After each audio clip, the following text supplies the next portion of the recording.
as a therapist now. How is that going along? Because I know before people used to have to write whatever treatment plans and things of that nature, but now there's a process now that even everywhere is migrating towards technology. Oh yeah. Um, with technology now in regards to not even the treatment plans, I would say Mm, it's more Skyping. We could mm, do. We need to do more with ethics in regards to Skyping, how we do therapy via Skype.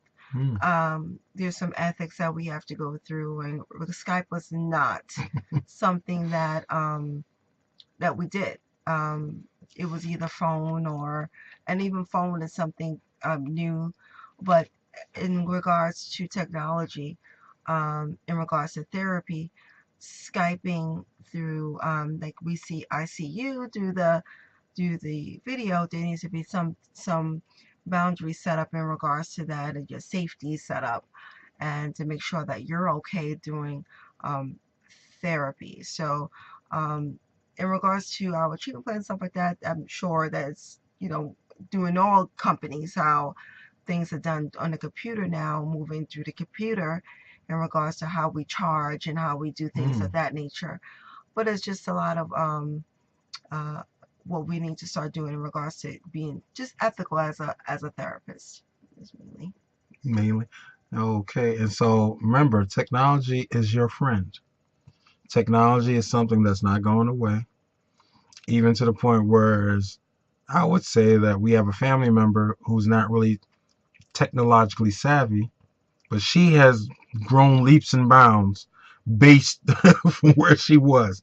From one point from she was like, okay, this thing that you put in front of me with this monitor, get it away from me. I don't want to touch it. So now she got her own Facebook and the kids are working with her. And yes, I'm talking about Cheryl's mother, who is leaps and bounds. Believe me, there was one point she wouldn't touch the keyboard. But now you see her downstairs. She's navigating. She's looking for stuff. She's printing out stuff for the kids in the daycare. She's doing this. She's figuring out the technology. She's working the remotes, and it's a great thing. But I think it also comes back with training Mm, and implementation of the leadership in your facility. So if you found out, I mean, if you did listen to our other shows, leadership to have leadership, you have to be able to lead. And then your team can only go as big as you are. So if you're only a five, your team can only rise to a four. So what is that? You can't keep growing and then not teach your staff and then expect your business to grow. It's impossible. So as we learn, we teach. We teach mm, our staff. As we learn, we give out. mm-hmm, If we learn, we bring in the new technology. When we learn new different things in regards to teaching, we we work hand in hand with the school system. Um, when they have to be able to learn, what do the children need to, we're going into education, mm, we're going to kindergarten, what do they need to have under their belts, we're going there. And usually the reason why parents like our program is because when the children leave here, they are knowing far more hmm. than what they need to know in starting That's right. kindergarten. So, uh, and because we take them from when they're little and going up to kindergarten and get to prepare for kindergarten in regards to getting them over prepared. So, and as we know that a lot of our Latino and African American children Mm, are usually in the socioeconomic areas of low income, we have to make sure that we go over and beyond. And if there's anything going on with their education, we need to catch that immediately and start really, really vigorously trying to give the resources to the family members of the children that's having the difficulty because we don't know what's going on. So I bring my expertise in regards to the therapy portion of it, and Greg brings his expertise in with the education portion of it. And so then that two marries each other. So then we have extra support and resources for the family, and that's what you need in your business. You want to be a ample point of resource for your Very clientele. good. What are you giving back? What are you saying to them? What are you providing? What are you providing for your audience? And that is what you need to understand, that you're there for. You're there for a reason. You're there to help. You're there to assist. And what is it that the people need from you? What is it that the people are going to glean from you? What is it? And that's what you need to find out. Very good. So as we about to wrap up way number 8 in reference to the implementation of technology, we want you to be successful. Now, let me remove that word want, because all want begets more want. We see for you to be successful. We see for those who connect with us here in the Couple Motivators to be successful. There's a lot of things that we will be doing that we will be Skyping you, we will be webinaring you, we will be teleconferencing, we will be, maybe doing a Google Hangout where, it's going to be 20 different, screens up there, and you can pick and choose who you want to speak to, mute out, and everything else. And the different technologies out there, you have to be abreast of what is going on. And Cheryl shared something that was a very valid point.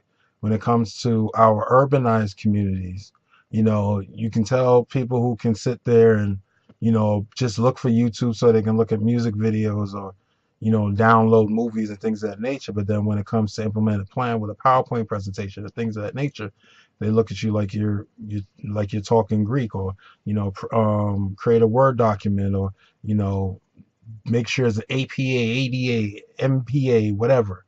And then they're looking at you like you're talking a different language. We need to make sure that, especially in our communities, in those communities, regardless of socioeconomic status, that we allow you to get to the point that technology is more than just an apparatus of entertainment, that it becomes something that is useful for. And Cheryl, as Cheryl shared her story about the young man, I share my story when it comes to technology. When I tell our kids, I says, pre-Google, y'all have it easy. Because pre-Google, when we wanted to do a report, and my wife, we're in the same generation. She remembers she had to go to the library the same way I did. You would have to go for, encyclopedia was that thing in the house that came in different volumes. Not something that you just access by typing it on the screen. As much as I love technology, there are certain things, and that can go for another day and another case. But the implementation of technology within your overall plan for you to be successful has to be there. Don't be scared of this apparatus. Don't be scared of this computer. And hopefully, most of you now who are in this age are not at that particular point, and you're taking advantage of what is going on around us in this informational highway, and use it to your advantage. Regardless if you feel that you're going to be a preacher, baker, candlestick maker, teacher, anything else. Cheryl can go on a particular program. She can see our kids' grades. See, it wasn't like that when we were growing up. Our parents probably had to wait till they got that piece of paper in the hand. Right now, you don't have to wait till the piece of paper is in the hand. You can find out if your child's missing homework assignments right then and there at a particular moment. So make sure that you have the ability to use technology around you effectively and not just for entertainment purposes. So that is ways 7 and ways 8 in reference to taking calculated risk. And you want to give a quick synopsis of calculated risk, and I'll give a synopsis of implementation of technology. Sure, calculated risk for me is just moving by faith. Um, and if you know that you know that you know, do your homework, Hmm. do the things that you need to do. In regards to that, get under a mentor. And once you do those things, taking a calculated risk is something that it's going to come natural to you, because you're Hmm. going to have the things set in place Calculated means that you've thought about it. You've added, you've subtracted, and you divided. And now you've got your answer. And sometimes you have to go back and tweak your answer because you have a remainder or anything like that. Even though these kids nowadays in their math don't have a remainder. I don't know how that happens.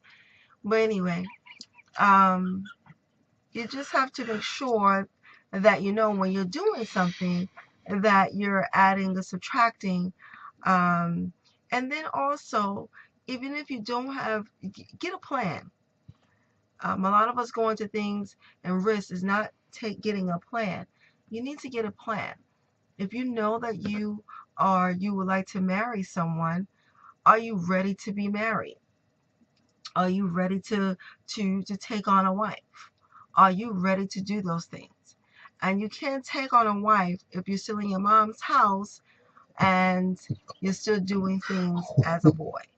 So those things, if calculated risk, if you would like to be your husband, and if you would like to be a wife, the thing is, are you still doing the things that just a single woman would do? So there's things that you guys have to do in regards to getting that calculated risk into fruition to be a reality. And there's things that we always say in therapy that if you want to do, uh, if you are a known alcoholic, there's certain steps, the AA steps that we say to you have to do in regards to stay sober. It's not about that you feel like you can do this on your own. Yes, okay, fine. However, there are steps in place that you don't have to do it on your own.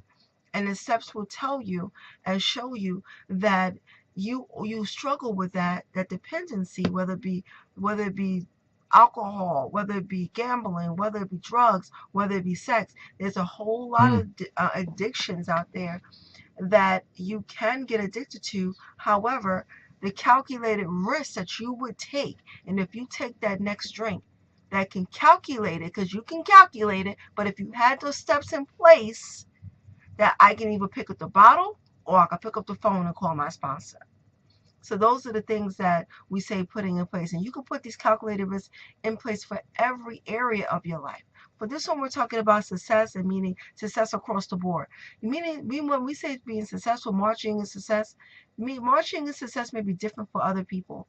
And it may be different for you right now. If success means that I'm going to get out of depression right now, then you need to take those steps. And if you feel like you need to open a business right now, then you need to take those steps. If you feel like you're going to finish school this year or next year, though you're going to enter into to higher education, then you need to take the calculated steps to be successful in that. What are you being successful in? If you're doing a business, then what are you doing? The steps, are you doing the necessary training to be successful in that? If you find that you're going to be CEO of your company next year, how are you going to do that? If you want to make partner in your law firm, how are you going to do that? You need to know what calculated risk, if you're doing that, if you're coming in from 9 to 5 and you're not staying after. When I leave, sometimes I leave after my boss leaves. And she's not even my boss. She's my supervisor. I leave sometimes. I close down the clinic sometimes because I love what I do. But you got to know what you know, and know that whatever calculated risk that you take, know that it's best for you.